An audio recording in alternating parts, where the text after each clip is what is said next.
And Ptah is the architect of the universe. He represents the primordial hill, the matter, the things we use to build all the things that we build. So if you find in Freemasonry, they will always refer to secretly Ptah, but in the open they call it the great architect of the universe. But once you get into the secrets, they'll tell you that this is Ptah. And all they're doing is talking about the concept of what is necessary to build that which will sustain the human family in an orderly way, in a civilized way, so that they can recreate themselves for posterity and for eternity. And this is a symbol of Shu and Tefnut. Shu represents air, which is a brother sitting on the throne with a feather almost like Ma'at. And then Tefnut, who is a sister, symbolized by a lion with the energy and the power of Ra on her head. And so Shu and Tefnut, air and moisture, would then produce the earth. You know, again, this is Tefnut, which is moisture and the wife of Shu. And they would produce Geb and Nut. They would produce Geb. This should be reversed. Geb should be the earth, and Nut should be the sky. So that's my bad. But remember, Geb is the earth. All the minerals, zinc, iron, cobalt, all of the diamonds, the gold, all the silver, all the minerals that's in this earth is in the human body. You know, we're made up of all those minerals. And then the energy from all the stars in the skies and the sun is in our body. And we're made up of those, the energy and those minerals give us life. Before you go on. Yes. So, family, let's correct it. Yeah. So the brother will tell you. Reverse it. Geb is earth, and Nut is at the top. So, right. So y'all don't say, brothers. Earlier, yeah. We only human. We make right. mistakes. But So, we correct it. Yes, sir. Yes, sir. And this one, now we get into the concepts, principles, and ideas that we are more familiar with. And the first Madonna and child worship along the Nile, Aset, the Holy Mother, and Haru, the child born of Immaculate Conception, to Asar, the divinity. And you see sister sitting with her breast in her hand, where she's giving nutrient and nurturing to the child. And the third piece of this is the father, who is Asar. And that's why I'm saying the symbol of our divinity is the mother, child, father, or the mother, father, child. And it is this symbol that will become, throughout the Western world, the Mary Jesus symbol, the Madonna child symbol. And they will not make any reference back to this African symbol, which is hundreds and hundreds of thousands of years older than them. Matter of fact, on the 11th of September every year, this concept is celebrated in Ethiopia as the Ethiopian New Year. It is the biggest celebration in Ethiopia. And this is Asar. Look at him. This is the way we carved him back in the day. We knew we was black, so our God could only be black. This is the way we saw Asar looking. And he's carrying the shepherd's staff that later Christ would carry, because this would become the Christ character in the Christian tradition. And this obelisk, which we see in Washington, D.C., a copy of it in Washington, D.C., is the symbol of this Tekhenu, which in our metaphor, when he was killed and lost his capacity to produce, that woman was able to cause him to get a hard-on like granite stone. And he then was able to reproduce God itself. So it is saying that we never die. This is about no death. No death. And that all of what we call death is simply a spirit in transition, always resurrecting itself. And this became the ultimate symbol of that resurrection. And of course, I love this one because it's the 12 divine disciples of God on earth, or the original 12 disciples known as the Neteru. So before they took our symbols of Aset and Asar, Mary and Jesus, Aset and Haru, Mary and Jesus, and then Asar as the Christ adult. Then they gave him 12 disciples. Well, before that, we had the 12 disciples. Haru, Set, Thor, Khnum, Hathor, Sebek, Ra, Amun, Ptah, Anubis, Asir, and Aset. So here is the 12 disciples. And when you look at the name of the 12 that they ascribe in their metaphor, because the story of Jesus is not a true story. That's a metaphor a European Western metaphor based on your metaphor. This is us trying to explain nature to ourselves and how it functions in the laws. And each of these 12 qualities and attributes, or multiple sets of quality and attributes in each one, is present in the human character as a possibility of human development. And if you understand that, that's what religion and spirituality is supposed to do, is give you the tool to develop within your character any one of these multiple strengths that we call the netters, and they call disciples. The ancient Egyptians, of course, were black. And I put this picture up there because it's so beautiful, with the sister with her locks. And they weren't called dreadlocks. Dread is a British word. The British didn't exist yet. The English language didn't exist yet, so they couldn't have been called dreadlock. Dread is a British word that means fear. And in Jamaica, where they encountered it in other parts of the Caribbean, the priest class that was waging war of independence out of slavery, they all wore their hair in locks then, as they do in Africa today. And the British said, we dread the lock-haired ones. And from that, we got the dreadlocks. You know, but it was the white man saying we dread the lock-haired ones. But you can see the lock-haired ones was there from the beginning of time. And of course, we didn't have no comb or brush. The hair would naturally dread.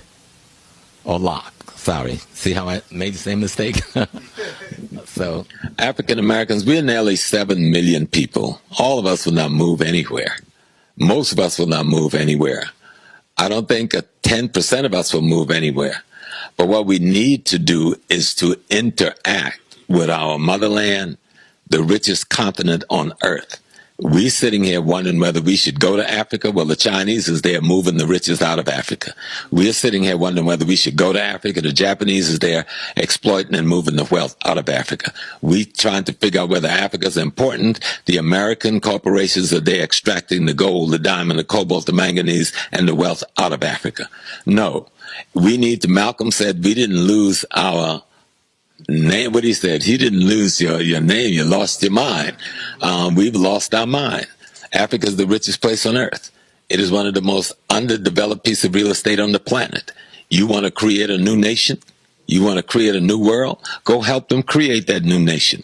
Help them create that new world where your grandkids and great-grandkids can be born and grow up free. Why stay here just to complain about Jim Crow? Maybe this generation here won't go.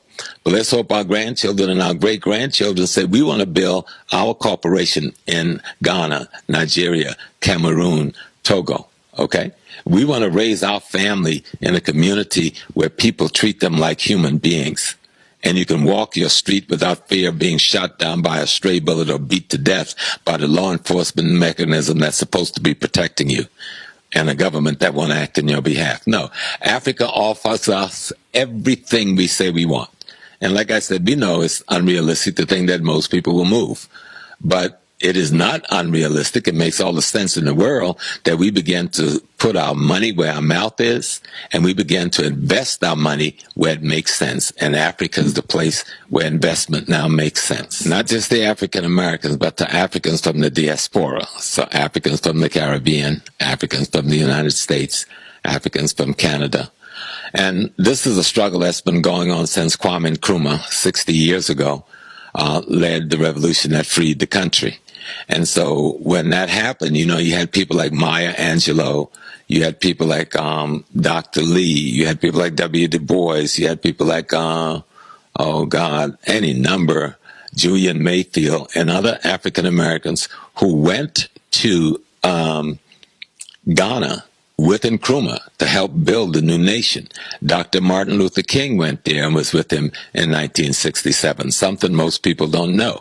And when Dr. King returned from Ghana in 1967, after the independence rally, he wrote a speech called The Birth of a New Nation, an extraordinary speech which everybody should go online and get and read, because you'd forget about that habit, I Have a Dream, if you read this speech from 1967 after he returns from Africa. So the significance of giving the citizenship, African Americans especially, and other Africans in the diaspora have been fighting for that for decades. And we have even fought with the African unions to maybe give us a special African Union passport. Other nations have made offer, but nobody has done it. So Ghana has opened a door.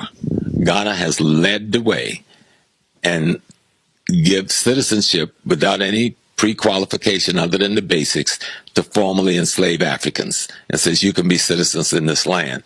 The significance of that is that the door has been opened now for every other African nation to do the same thing, and I'm sure others are going to follow. And with that's going to come many African Americans who will be comfortable enough, especially those with large sums of capital, to begin to invest their capital in Africa to build the African infrastructure and develop those nations. That is the hope, that we would begin to develop a new relationship. So there's a possibility now not just to go and visit, but to become a part of that nation itself as one of its citizens and move our wealth from America, where we are treated like trash, to a place where we can live and be treated like human beings. And I think that's a great part of what the significance is. Now, this is a painting from the tomb of Ramses III, 1200 BCE. It shows that the Egyptians perceived themselves as black and represented themselves as such without possible confusion with the Indo-European and the Semites. This is a representation of the races in minute detail, which guarantees the realism of the colors. Throughout the entire history, the Egyptian never dreamt of representing themselves by type B or D. This is B, the Asiatic type, and D, the European type. And this comes from the book by Sheikh Anta Diop, Civilization of Barbarism, by Sheikh Anta Diop on page 66. So the Egyptians saw themselves as black, and this is on the wall of the tomb, and they saw the rest of the Africans looking just like them, and it was just as them. They saw the Asiatic type or the Eurasian type looking like this, and they saw the European type looking like this, and they painted on the walls, and they left it there to this day. So let's not be confused anymore, wondering who was who and what was what. This is a scene, excuse me, that, yeah, I could use a little water. This scene comes from the wall of a temple in the Sudan, and this predates the what we call the dynastic period in Kemet. There's a kingdom in the Sudan called Karma. It is a civilization that loaned itself to the civilization that would expand and become Kemet. So before there was a Kemet in the north, there was this civilization already functioning for thousands, probably hundreds of thousands of years earlier in the south. You see the leopard skin across the arm, symbolizing that this is a priest. They're bringing wealth and gold and symbols. You can see that we weren't just brown today. We were black then and brown then. We didn't get brown because of the white man. We were brown and black from the earliest time. The brownness came out of our blackness. And so we ought to be clear when we play with ourselves in these conversations about who we are. We need to learn more about the ancient civilization in Sudan. I'll be going to Sudan this summer. I'll be visiting Karma for about a week, and the great Temple Mount Jabril in the Sudan. Hopefully I can get some good photographs to come back with. Abydos, the oldest city of Upper Egypt, 5,000 to 3,100 BC. Now, I put this enormous temple there because when this Abydos is built with these beautiful, powerful temples, with these powerful pillars, there is no Greece yet. There is no Rome yet. There's no Ionic civilization. There is no Doric civilization. This is just the black folks being black folks doing a black thing about black folks. So we didn't borrow this concept of the pillar temple from the Greeks because there is no Greeks yet. And we didn't borrow this from the Romans because there was no Romans yet. None of them exist yet. There's still barbarians in the mountains of the Caucasus Mountains and other parts of Europe. This I wanted to show the enormity of the Grand Temple or the Grand Lodge of Waset. Look at this thing. It starts here. This is one complex. You could take the Parthenon and fit it in here 20, 30 times. Yet they stick this little Parthenon, this little square with some pillows up on a hill. But this thing you can see is 1 block, 2 blocks, 3 blocks, 4 to 5 city blocks long, if not longer. And you can see it expanded beyond itself. if you can see, there's a small group of little pillars here. This is where the Greek built something, trying to build something after they conquer Kemet.